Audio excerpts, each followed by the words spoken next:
discutir o seguinte com você, que nos acompanha, porque nós hoje em dia, pastor Paulo, pastor Tony e pastor e reverendo e bispo, a gente não é só acompanhado pelo segmento evangélico. A gente sabe que a visão geopolítica, ela deve atender a cosmovisão de mundo, ou seja, atender a todos nas suas mais necessidades e variantes, né, e desdobramentos daquilo que acontece em o nosso país. Antes de eu até ouvir reverendo e o bispo, eu queria começar contigo, já que você é um vereador em exercício e está ali exercendo, está representando, né, a sociedade aí do Rio de Janeiro, que inclusive o Rio de Janeiro, se eu não me engano, é o segundo no país, depois de São Paulo. É a segunda capital mais importante economicamente. Então eu queria saber de você o que dizer dessa crise em que nós vivemos no Rio de Janeiro, qual o horizonte que você vê para sair dessa crise, o que você tem refletido como alguém que está no cargo, no exercício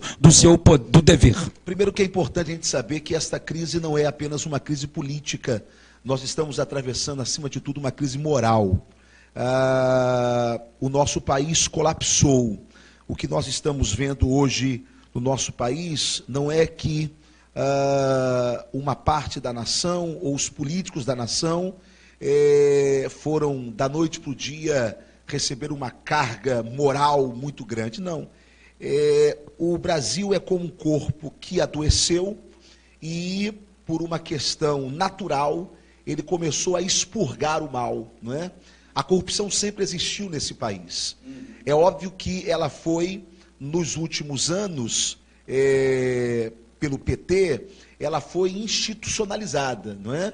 Você começou a ter as grandes empreiteiras corruptoras, os departamentos da propina.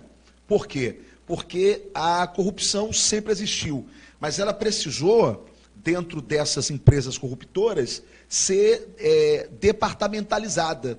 Por quê? Porque como ela foi institucionalizada no país, você precisava ter um controle do fluxo de caixa. Ou seja, olha a que ponto que nós chegamos. Então, quando você vê um político, não é, que você sabe que o camarada ele é corrupto e ele vai em uma audiência pública ou diante das telas ele exaspera moralidade diante de um outro colega que se envolveu em alguma corrupção. Na verdade, no dito popular, é o sujo falando do mal lavado. Se você pudesse apertar a tecla SAP naquele momento, o que iria traduzir era um corrupto dizendo para o outro corrupto: rapaz, você é um bandido, porque você conseguiu roubar muito mais do que eu roubei, tá certo? Então, agora, não adianta a gente, sabendo de todas essas patifarias que, infelizmente, se institucionalizaram no nosso país, no nosso Estado, e que nos levaram a esse colapso que nós estamos vivendo, econômico, social, não adianta a gente negar a política, porque a negação da política, ela é uma negação do único caminho que nos levou a isso e que pode nos tirar disso. Okay. Portanto, eu acho que o mais importante nesse exato momento é a gente ter a seguinte ideia: primeiro, política não corrompe. Okay. A política, ela apenas potencializa um coração que já é corrupto. Quem se corrompe lá, se corrompe em qualquer lugar.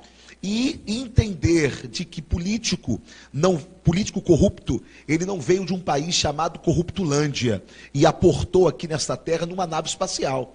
Na verdade, ele nasceu dessa sociedade, que é corrupta também, okay, não é?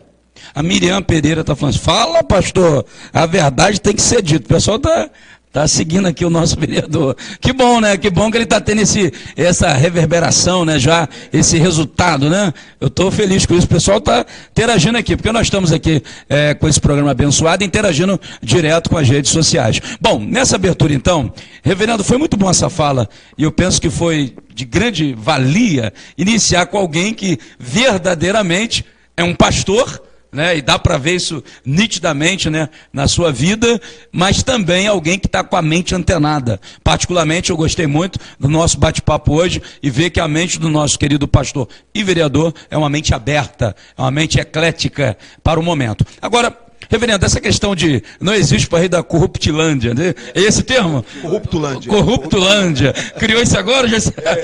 É o verbete Antônio de Paula Júnior, gostei. Agora, reverendo, o seguinte, conta-se uma história, e eu não sei se é um vídeo que se viralizou na internet, de que alguém passava e com uma nota de 50 reais, o cara estava atrás do cidadão, viu caindo, não chamou e colocou no bolso.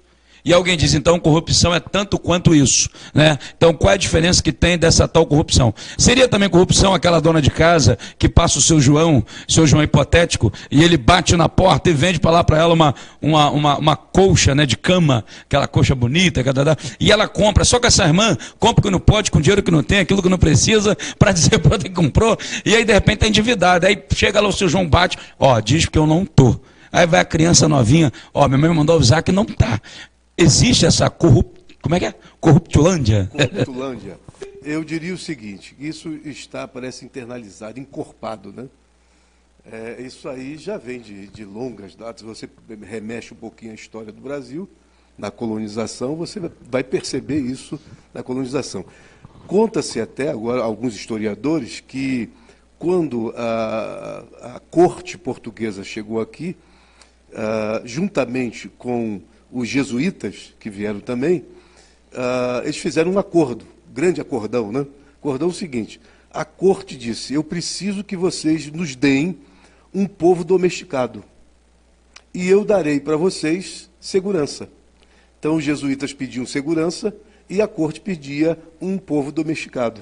Então já é uma grande corrupção a partir daí, né? E o que aconteceu por aqui, o que aconteceu com os índios e tal, a mortandade dos índios, de repente eles eram 3 milhões, 2 milhões, seja o que for. No Brasil teve infanticídio? Muito, né? Na verdade, no Brasil teve genocídio e teve, agora esqueci a palavra, que foi a morte da nossa cultura, né? Porque além deles matarem muita gente, eles acabaram também com a nossa cultura. Então, e o que se instaurou